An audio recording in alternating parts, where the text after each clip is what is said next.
March 1972, Studio 6B, Rockefeller Center. The applause sign blinked off, and in the sudden quiet, America sat with a comedian who had just made half the country uncomfortable. George Carlin walked to the guest chair with the gait of a man who had burned his bridges on purpose. His hair hung past his collar. His beard was untrimmed.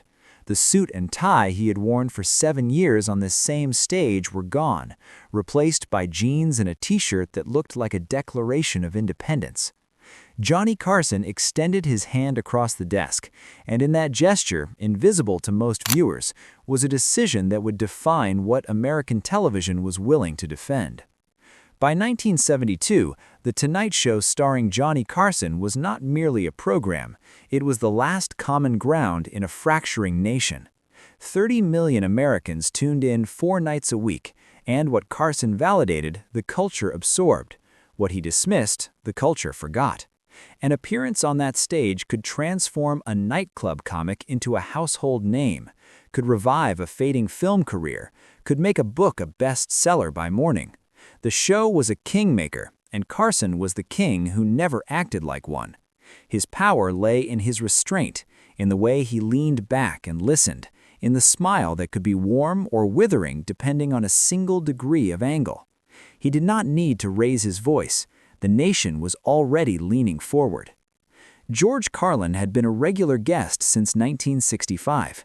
In those early years, he was clean-cut, clever, and safe, a comedian who did impressions and wordplay, who observed the absurdities of modern life without threatening anyone's comfort. He appeared on Carson's show more than 100 times, each visit a small affirmation that he belonged in America's living room. But something had changed. Carlin had walked away from that version of himself, had stopped doing the material that made him welcome in Las Vegas lounges and primetime variety shows. He had grown his hair out, had started talking about Vietnam and hypocrisy, and the language the establishment refused to let him say on television. He had become, in the language of the moment, a counterculture figure, and counterculture figures were not supposed to be welcomed back to Studio 6B.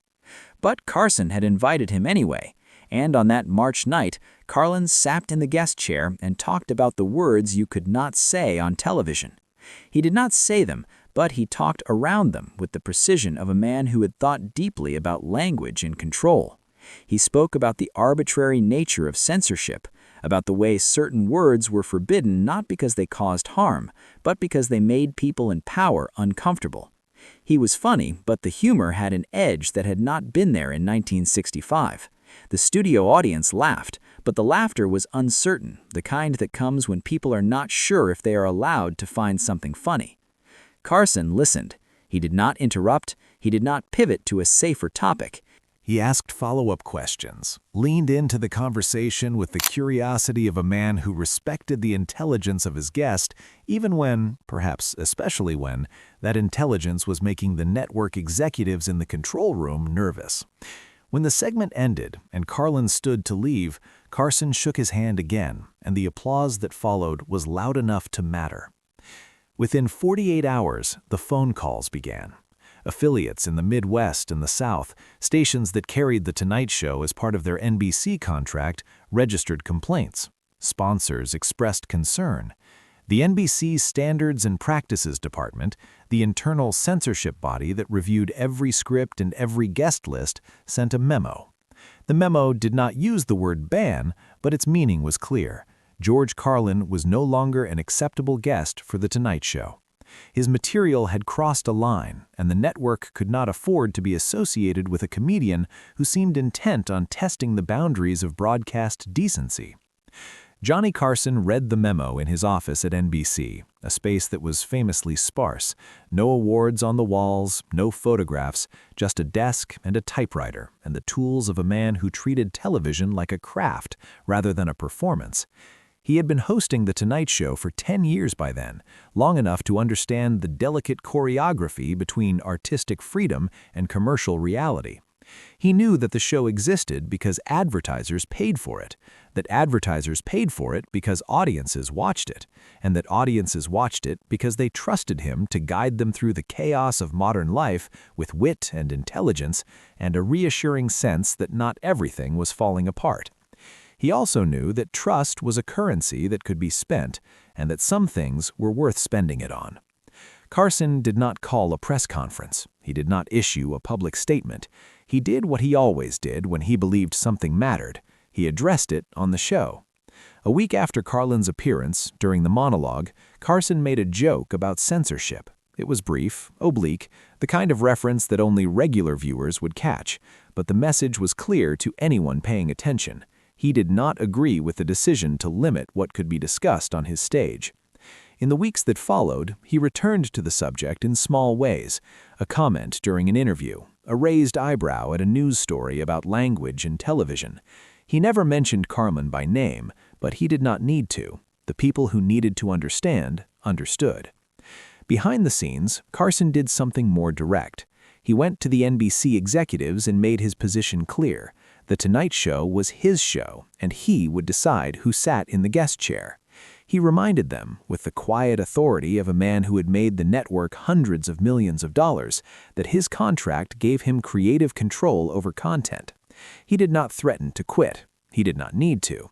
The executives knew what the show was worth, knew that Carson could not be replaced, knew that if they pushed too hard, they would lose the one asset that justified the entire late-night operation. The ban was not officially lifted. There was no memo rescinding the first memo, but George Carlin appeared on The Tonight Show again and again, and for the next 2 decades, whenever he had something to say that made the censors uncomfortable, Carson gave him the platform to say it. The story became part of the unwritten history of American television, the kind of moment that insiders referenced when they talked about what it meant to have power and how to use it responsibly. Carlin himself spoke about it in interviews years later, not with anger or bitterness, but with a kind of quiet gratitude.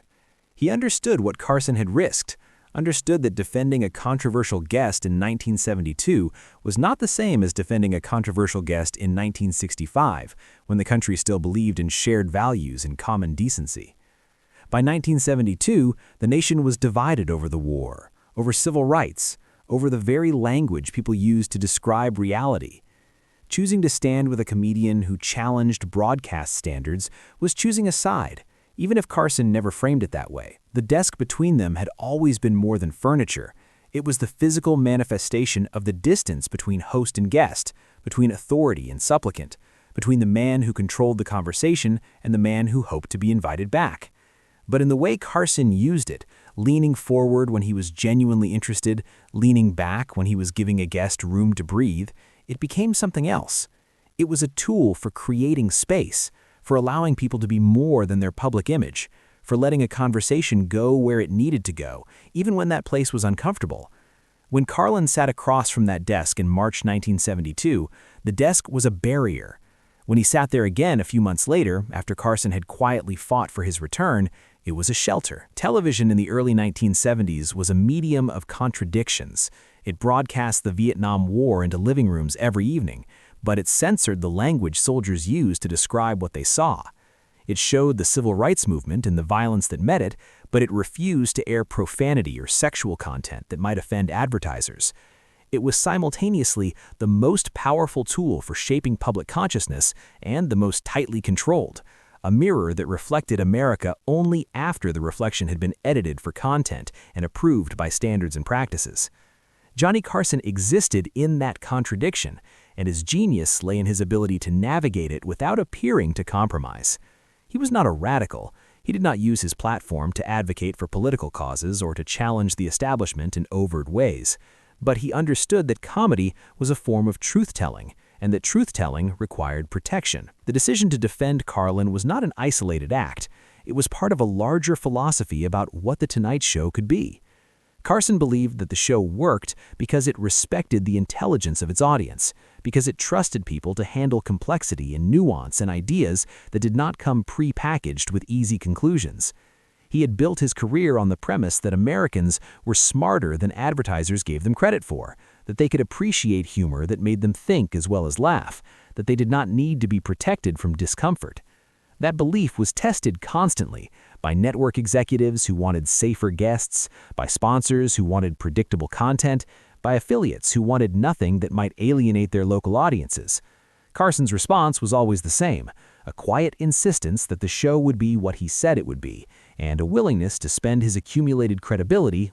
George Carlin went on to become one of the most influential comedians in American history.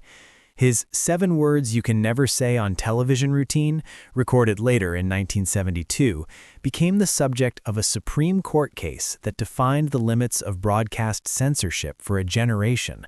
His career evolved from nightclub entertainer to cultural critic, and he never stopped pushing against the boundaries of what comedy could do and say.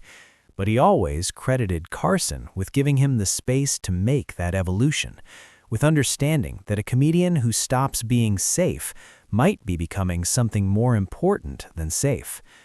The Tonight Show continued for another 20 years after that March night, and in that time, Carson defended other guests, other ideas, other moments of discomfort that made the network nervous. He gave a platform to Vietnam veterans who criticized the war, to activists who talked about inequality, to scientists who discussed inconvenient truths about the environment and public health. He did it without fanfare, without positioning himself as a crusader, because he understood that the most effective form of influence was the kind that did not announce itself. The show remained popular, remained profitable, remained a nightly ritual for millions of Americans, because Carson never let it become predictable. He kept the audience slightly off balance, never quite sure what they were going to see, but always trusting that it would be worth watching. The applause sign in Studio 6B was a relic from the early days of television, a mechanical reminder that audiences needed to be told when to react. But by 1972, Carson rarely used it. He trusted his audience to know when something was funny, when something was moving, when something mattered. That trust was reciprocal. The audience trusted him to guide them through a changing world, to help them make sense of the chaos, to show them that it was possible to be intelligent and funny and decent all at once. When he defended George Carlin, he was defending that trust, insisting that his audience could handle a conversation about censorship and language and the arbitrary nature of authority without needing to be protected from it. In the years that followed, as cable television fragmented the audience and the internet dissolved the idea of a shared national conversation, The Tonight Show became a symbol of a particular moment in American culture, a time when 30 million people could watch the same thing at the same time and feel connected by the experience. Johnny Carson's legacy was not just that he was funny or charming or skilled at his craft, though he was all of those things. It was that he used his position to insist that popular entertainment could also be intelligent, that it could challenge as well as comfort, that it could respect its audience enough to let them think for themselves. The decision to stand with George Carlin in 1972 was a small moment in a long career, but it was the kind of small moment that revealed everything about what Carson believed and how he chose to wield his power. The desk still sits in the Smithsonian, a piece of television history preserved behind glass. Visitors walk past it every day, most of them too young to remember what it meant to wait until 11:30 to see who Johnny Carson would talk to, what he would say, how he would make sense of the day that had just ended. But for those who do remember, the desk is more than an artifact. It is a reminder that there was a time when one person, by virtue of talent and integrity and accumulated trust, could shape the national conversation without raising his voice, could defend the indefensible simply by insisting that it deserved to be heard, could make a difference by doing nothing more than leaning forward and listening.